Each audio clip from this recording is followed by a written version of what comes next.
this episode of Nurturing Wellbeing, I have the opportunity to interview a great child advocate, one that has taken her love and compassion for children and families and goes into the legislature as a state representative to go in and be an advocate and to try to take and put right policies and funding toward our issues. Representative Robinson is a real champion. She's from the South Florida, Miami area. She came to our conference and took time out of her schedule to be with us at our annual conference. I think you're really going to enjoy this conversation.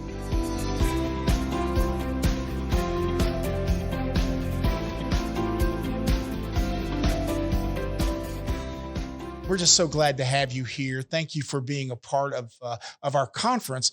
But also, I just want to thank you. I spent the time in the legislature as well. And sometimes you wonder if people really appreciate all the work you do. Well, we do. And especially when you have a passion for children and families. Welcome. I want you to tell me a little bit about, first of all, let's start with your reasoning why you even decided to step over into this public life world. I know you were on the city council. But then when you get over into the state legislature, tell us a little bit about that and then some of your wishes that you'd like to have in the legislature. Well, thank you. And I say thank you because what you do is very, very important. So what I do at the legislature is important, but we can't do it by ourselves. So having you and organizations like yours is very, very important. Well, so you said I was on the city council. I spent 8 years there. I truly enjoyed it, was able to help my community. What put me on the state level was that while I was on the city council, I served on the Florida League of Cities. Correct. And the Miami-Dade League of Cities. And I kept seeing different things that I knew was going to work best for our community. But sometimes, the state would do that little preemption thing. And so my motivation became, we needed someone at the state level that understood local government and in hopes that I can go up there and make that combination work for both sides. So that's what really kind of pushed me to looking at state legislation, because I realized that we do need the state, but we need local government too. And so we need someone that understands both so that we can truly service Floridians. I like your quote. You were quoting from Jefferson. Government governs best that governs closest to the people. And I believe that. And I believe it too. I was on school board, so I did the same thing. It was kind of the same motivation to drive me to go into the legislature. And then when you get there into the legislature and you see and you hear everybody doing state processes, and you said that where they preempt the word preeminence, where, well, we have the highest authority. Well, they do and they don't, because the highest authority is the people. And when you're closest to the people, you really can impact that. Let's talk about your legislation. What are some of the things that you're proud of you've been able to do and some things you'd like to do? Well, there's a lot of things that I would like to do, and I can't say that I've been able to actually push them all the way through. But one of the things that I would say is most impactful is being able to keep my constituents informed. And so what happens is when you're in Tallahassee, a lot of times the local people don't really keep connected with what's happening. So one of the things I have truly been focusing on each and every term that I'm in session is making sure that I come back and I really educate my residents on the pieces of legislation that have passed and how it's going to affect them in their everyday lives. And so that's what my major thing is, making sure that I keep my constituents connected with what's happening in Tallahassee. When we talk about legislation, though, one of the legislations that I've been working on that looked pretty good, and I'm bringing it back this year, and I think we're going to push it through. It seems to be bipartisan. And that's a water issue that we're having. The state legislature has some concerns with water. It's dealing with water and a surcharge. So making sure that, and we know water is necessary for everyone. And so making sure that all of our constituents have that fair opportunity to have quality water. So that's one component. I had to do that same thing. I actually was engaged in it. And some of the water world fights are they can be some of the meanest fights, because you're having to address these things. And then of course, surcharges, they go with that on the citizens and then let a drought take place. When I was there was actually a drought, and we were looking at doing some more desalinization, things of that nature here in Florida. But bless you for jumping into that one. And by the way, you're talking about keeping your constituents informed. Really interesting. A lot of times they know the difference between that and the local but they sometimes don't know the difference between state representatives and federal representatives. I used to have people saying, "You people in Congress." I'm like, "Not in Congress. I'm a state representative." But I think that keeping folks, and then you have the capacity because you're right there in their midst to be able to do that. So, And I do that all the time. So, and I try to be as accessible as possible. So, from the local government, my constituents had my cell number. They still have my cell number. So, I get calls and texts, and I keep them really informed. Want to share another piece of legislation that is not written yet, but something that definitely think that we need to work towards. And it has to do with our children that are in child welfare. And me being an educator, we have to do something to address them when they're in schools or they're taken out of one school to another school, and how we work with them on that traumatic experience. I know that in these last couple of years, especially since the pandemic, we've put a lot of money into mental health training and things, stuff like that. However, I still find that a lot of times our children that are in state custody or state care are still lacking or missing that target to help them to be able to cope with the experience that they're going through. So I have spoke to our secretary, and we haven't found out exactly what we want to do yet. But that's something that I'm talking to my other colleagues that you mentioned to see what we can do and come up with that we can address that particular issue. Because, like we said, our children are our future.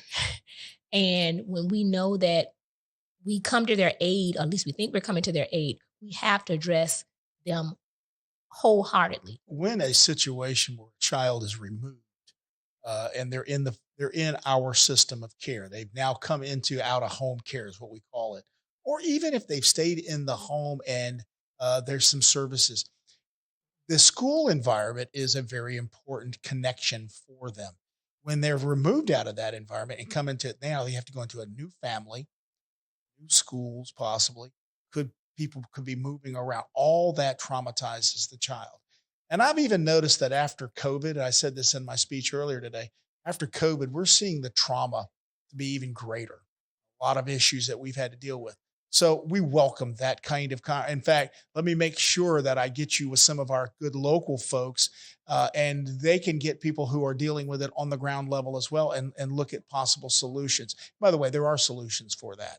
I know that there are. We work closely with DCF and we want to have their support. But I think this is a community type of conversation because what's happening in your area is happening all over the state as well. But one size doesn't fit all. My Ocala is not going to be the same. It doesn't have the same demographic makeup. You're a highly concentrated urban area where my area is not. And solutions may be a little bit different. But you can memorialize things into statute as long as there's flexibility to be able to bring that community engagement. And that's exactly what I'm saying. So I said legislation, but it may not be, it may be loosening up on legislation so that communities can do what's best for them. I love that. That may be the case. And that may be the case, but it's about starting that conversation and having those real deep conversations to figure out what do we do. I love your heart, what you're doing, and the way you serve. Listen, being a legislator is difficult. It's a challenge. You get moved away from your family for all that time. And yet people think it's just 60 days out of the year. No, it's not. You got to be up there during all the committee weeks and everything else. But I love the fact that you've given your life into this, poured your life into it, but then you have a heart for children and families. I cannot tell you how much I appreciate that. And I will tell you the other thing is, as I talk to my people about unifying, and you heard my speech today where we need to encourage one another, I need folks like you to be encouraging your legislators to put this on the forefront. Child welfare sometimes gets down over here. It's kind of, okay, we appreciate that. But I'd rather talk about, agriculture, or I want to talk about, this or senior issues. All that's important. Water issues, all that's important. But our children and our families are the very heart and soul of who we are as a society. And so the fact that you bring that from your life experience, your education, and quite frankly, your passion, you and I are going to become really good friends, just like Spencer Roach. Yes. You know, it's funny. He's on the different side of the aisle of you. But he care about kids. He's the same thing. Has the same heart. I feel it. And I think that we can work together on those things this year. I know that we can. So like I was saying earlier, when you say children and families, they're the foundation. Amen. And so to all of our issues, when we talk about water, we talk about economics, if we can get a strong foundation with our children and family across the state of Florida, across the United States, then we'll begin the foundation for everything else. One of the things, and I said this earlier, I always say, Florida is mine. Amen. And that's the M-I-N-E. It's mine. And if I can get each and every last person, each and every last family to start thinking about how they own Florida and it's theirs, and get them engaged in the different processes, then we can begin to see things turn around. And it is the family and good people who care about the family and the faith community.